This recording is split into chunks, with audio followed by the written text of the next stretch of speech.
First year biochemistry. Chapter is balance. మీకు balance అంటే already మీకు అక్కడ ఫోటో పెట్టాను. మీకు బ్యాలెన్స్ అంటే ఈ విధంగా ఉంటుంది. మీరు గోల్డ్ షాప్లో చూసింటారు ఇట్లాంటిది. మీకు ఎక్కువగా గోల్డ్ షాప్లో కనిపిస్తుంది. అయితే ఇప్పుడు నవేడేస్లో వచ్చిన బ్యాలెన్స్ అనమాట ఇది. అయితే ఈ బ్యాలెన్స్ని మనం యూస్డ్ ఫర్ ఎస్పెషల్లీ ఇన్ మైక్రోబయాలజీలో ఎక్కువ వాడుతూ ఉంటాం దీన్ని. తర్వాత నెక్స్ట్ వచ్చేసి కెమికల్ ఎస్టిమేషన్ చేసేటప్పుడు బయోకెమిస్ట్రీలోగా వాడతాం. అంటే this machine is used for both subjects microbiology and biochemistry. మైక్రోబయాలజీలో కల్చర్ మీడియా అని అంటాం. మీకు సెకండ్ ఇయర్లో వస్తుంది. కల్చర్ మీడియా అంటే మైక్రోబయాలజీలో the study of micro organisms, సూక్ష్మ జీవులను గురించి చదివేటటువంటి శాస్త్రాన్ని మైక్రోబయాలజీ అంటాం. ఆ మైక్రో ఆర్గానిజమ్స్ని పెంచేదానికి the growth of micro organisms, the growing of microorganisms is known as culture media. ఇంకా సింపుల్గా చెప్పాలంటే the growing of the media is known as culture media. The micro organisms growing in the culture media. సూక్ష్మజీవులు culture media పైన పెరుగుతాయి. Culture media అనేది సూక్ష్మజీవుల యొక్క ఆహార పదార్థం. వాటిని తీసుకొని వాటిపైన ఇవి పెరుగుతాయన్నమాట. అయితే ఈ కల్చర్ మీడియా అనేది basically is like A powder రూపంలో ఉంటుంది. ఈ పౌడర్ రూపంలో ఉన్నటువంటి ఈ యొక్క పౌడర్ని మనం ఏం చేస్తామంటే తూకం చేసి, ఈ బ్యాలెన్స్ ద్వారా తూకం చేసి ఎంత మేరకు కావాలి, ఎన్ని లీటర్ల నీటికి ఎంత మేరకు వేయాలి, మనకు ఎన్ని పెట్రీ డిషెస్లో మనం తయారు చేసుకోగలుగుతామనేది చూసేదానికి మీడియా ప్రిపరేషన్లో ఈ బ్యాలెన్స్ ఎక్విప్మెంట్ అనేది చాలా ఉపయోగపడుతుంది. ఇక బ్యాలెన్స్లోకి వచ్చేస్తే it is very important instrument in the microbiology and biochemistry.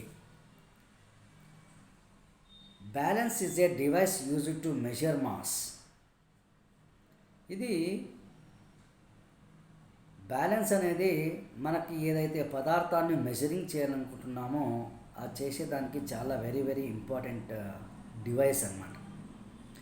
A balance is used to find out mass of the body by comparing with known masses.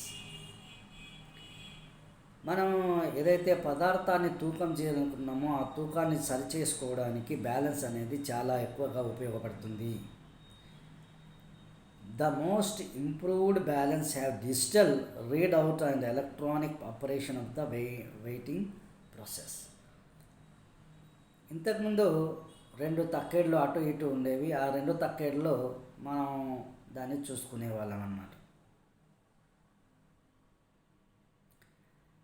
ఆ 2 తక్కేళ్ళను చూసి దాంట్లో ఒక పదార్థాన్ని వేసేసి మీరు ఇక్కడికి వచ్చినప్పుడు ప్రాక్టికల్గా నేను చూపిస్తాను అన్నమాట. మీకు ఆ బ్యాలెన్స్ అది ఉంది ఇక్కడ. అయితే ఇప్పుడు నవేడేస్లో వాడేటటువంటి బ్యాలెన్సింగ్ మాత్రం అదే అన్నమాట. అంటే కొత్త పరికరాలు అన్నమాట. అవి తొందరగా ఎలక్ట్రిక్ దాంతోనే ఉంటాయి.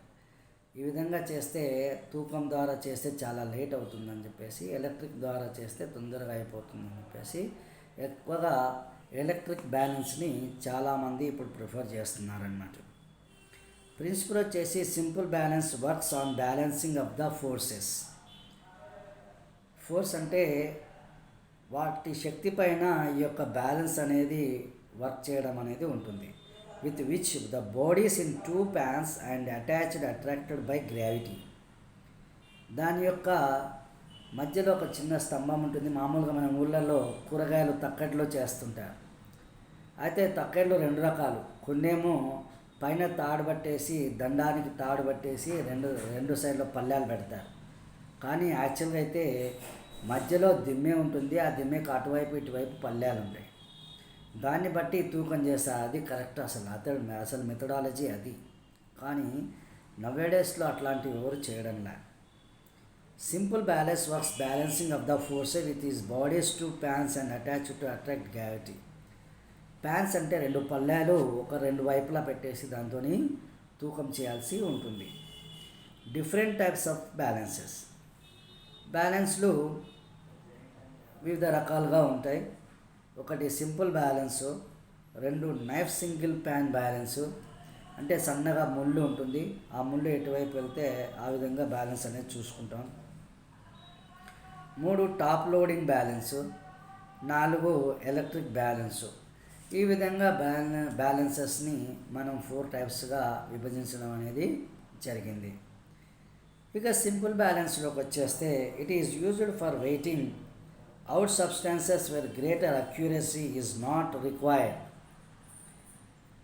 దీంట్లో ఎగ్జాంపుల్ వచ్చేసి డబుల్ ప్యాన్ బ్యాలెన్స్, అంటే 2 పల్లాలు ఉన్నటువంటి బ్యాలెన్స్ని మనం సింపుల్ బ్యాలెన్స్లోకి చూసుకుంటాం. అది చాలా సింపుల్గా ఇంతకుముందు మా పాతకాలంలో తక్కెట్లు ఎట్లా ఉంటాయో అట్లాగే ఉంటుంది.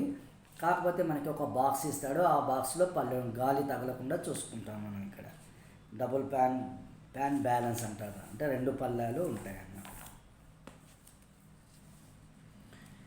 ఇక అనలైటికల్ బ్యాలెన్స్లోకి వచ్చేస్తే these are more accurate with sensitive of 0.1 milligram microgram or lower balance is enclosed in a glass case to avoid air drafts.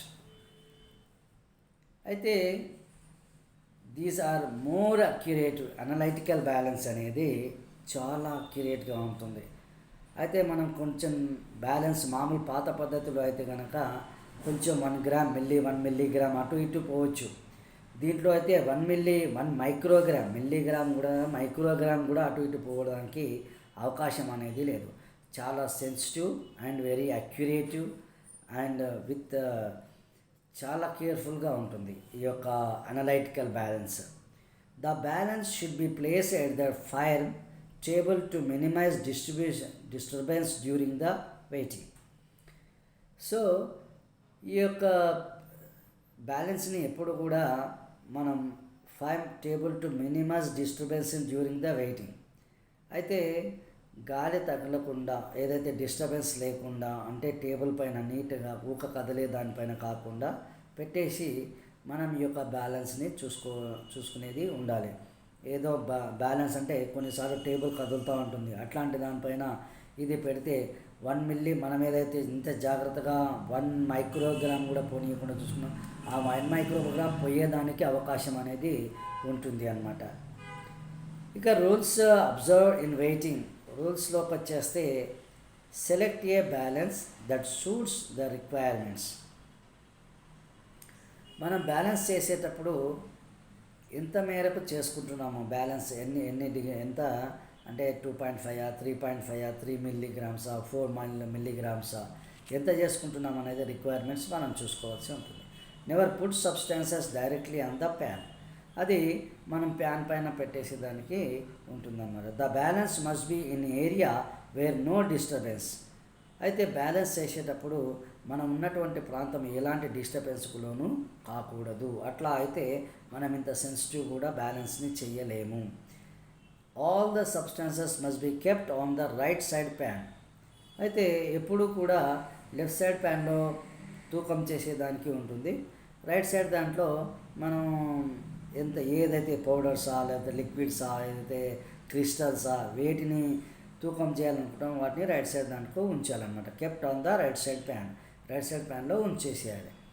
అదైతే కానీ అనలైటికల్ తాగితే ఎలక్ట్రిక్ బ్యాలెన్స్ అయితే కనుక అదంతా ఏం అవసరం ఉండదు. The weight should be left on the left side pan. అయితే ఎడమ సైడ్ ప్యాన్లో వచ్చేసి ఎడమ సైడ్ పళ్ళెంలో అంటే తక్కెట్లో వచ్చేసి మనం బరువును ఉంచుతామంటే 25 మిల్లీగ్రామ్స్, 50 మిల్లీగ్రామ్స్, తర్వాత 100 మిల్లీగ్రామ్స్, తర్వాత 250 మిల్లీగ్రామ్స్, తర్వాత 500 మిల్లీగ్రామ్స్, తర్వాత 1000 మిల్లీగ్రామ్స్. ఇట్లా మిల్లీగ్రామ్స్ అన్నీ కూడా ఎడమ సైడ్ వాటిపైన తక్కెట్లో మనం ఉంచేస్తామన్నమాట. The standard weights are to be placed manually. Always use forceps to pick up the weight. అయితే వీటిని మనము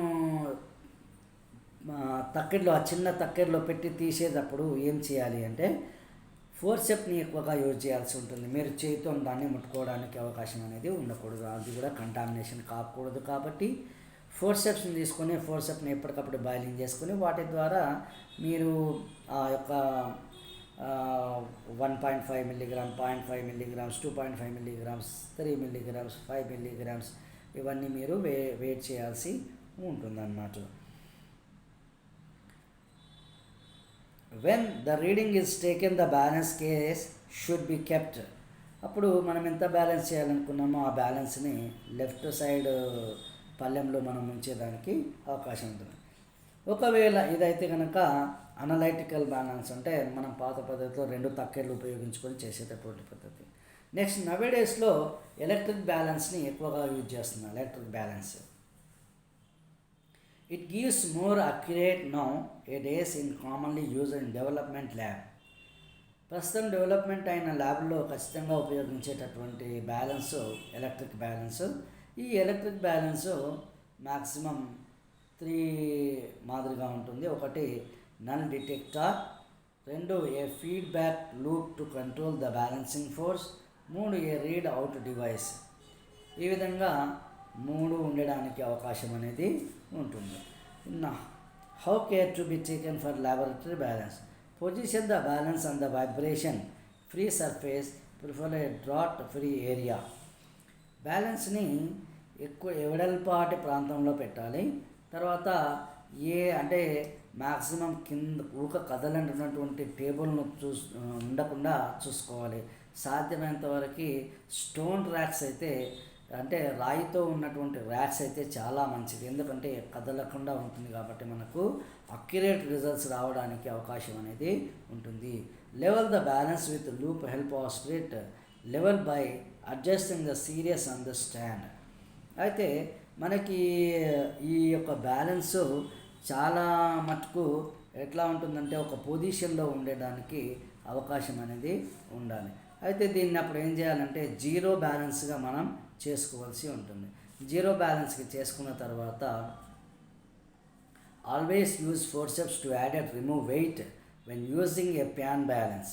అయితే దాన్ని మనం ఎప్పుడైతే ఈ ఎలక్ట్రిక్ బ్యాలెన్స్ని యూజ్ చేసేటప్పుడు ఫస్ట్ జీరోకి చేసుకోవాలి. జీరో చేసుకున్న తర్వాత అప్పుడు ఫోర్సెప్స్ సహాయంతో దానిపైన ఏమైనా వెయిట్ ఉంటే తీసేసి అప్పుడు మామూలుగా ఫిల్టర్ పేపర్స్ని యూజ్ చేసుకొని మనము అంటే కెమికల్ పౌడర్ కానీ లేదంటే ఈ మీడియా పౌడర్ను కానీ వేసేదానికి ఉందన్నమాట. Never weight any substances directly on the pan of a balance, use a weighting container. అయితే ఈ వెయిటింగ్ కంటైనర్ వెయిట్ చేయకుండా సాధ్యమైనంత వరకు టాప్ లోడింగ్ అంటే మామూలుగా ఇప్పుడు మీరు కొన్ని కూరగాయల్లో చూస్తుంటారు, అట్లాంటివి పూర్తిగా అంటే చుట్టూ గాలి వచ్చినా కూడా దానికి ఏమీ కాదనమాట. అది చాలా అంత కొంచెం రెసిస్టెన్స్గా ఉంటుంది, కానీ కొన్నిసార్లు అంత అక్యురేట్ ఉండొచ్చు ఉండకపోవచ్చు, చెప్పలేం. Never weight any substances directly on the pan of a balance, use a weighting container. అప్పుడు మనం ఏం చేస్తారంటే సాధ్యమైన వెయిటింగ్ కొరకు అంటే బరువు కొరకు ఆలోచన చేయకుండా డైరెక్ట్లీ మనం ఎంత అనేది చూసుకుంటే అదే బరువు చూపించేస్తుంది, మనం బరువు వేయాల్సినంత అవసరం అనేది లేదు. Always keep a distance inside the cabinet of the analytical balance. అయితే దీనికి వేరే ఇలాంటి శబ్దాలు కానీ లేదంటే అన్మూమెంట్ ఉన్నటువంటి బెంచెస్ కానీ పెట్టకూడదు. అంటే మూమెంట్ ఇట్లా మూమెంట్ అవుతుంది అట్లాంటి బెంచెస్ని పెట్టకూడదు. Always check the accuracy of the balance regularly when not use, protect the balance with a cover. అప్పుడప్పుడు మనం బ్యాలెన్స్ని రీకవర్ చెక్ చేసుకుంటూ ఉండాల్సిందిగా ఉంటుందన్నమాట. Define the following terms: filtration, evaporation, distillation, drying and. అయితే దీంట్లో ఈ యొక్క బ్యాలెన్స్లోకి వచ్చేస్తే సాధ్యమైనంత మేర మనం ఈ యొక్క కల్చర్ మీడియాని, తర్వాత ఈ యొక్క పౌడర్స్ని, కెమికల్ పౌడర్స్ని అంటే సల్ఫ్యూరిక్ యాసిడ్ కావచ్చు, హైడ్రోక్లోరిక్ యాసిడ్ కావచ్చు, లేదంటే ఈ అమైనో ఆమ్లాలకు సంబంధించినటువంటి పౌడర్స్ కావచ్చు, వీటన్నిటిని కూడా మనం దీనిపైన తూకం చేసుకోవడానికి అవకాశం అనేది ఉంటుందన్నమాట. ఇది maximum especially this instrument is used for microbiological culture media and biochemical టైట్రేషన్స్లో మనకు పౌడర్స్ని ఎస్టిమేషన్ చేస్తాం. ఆ టైట్రేషన్స్లో చేసే పౌడర్స్కి ఈ యొక్క బ్యాలెన్స్ అనే ఇన్స్ట్రుమెంట్స్ని ఎక్కువగా వాడడానికి అవకాశం అనేది ఉంటుంది. So it's a next continue class continuation. Thank you all of you.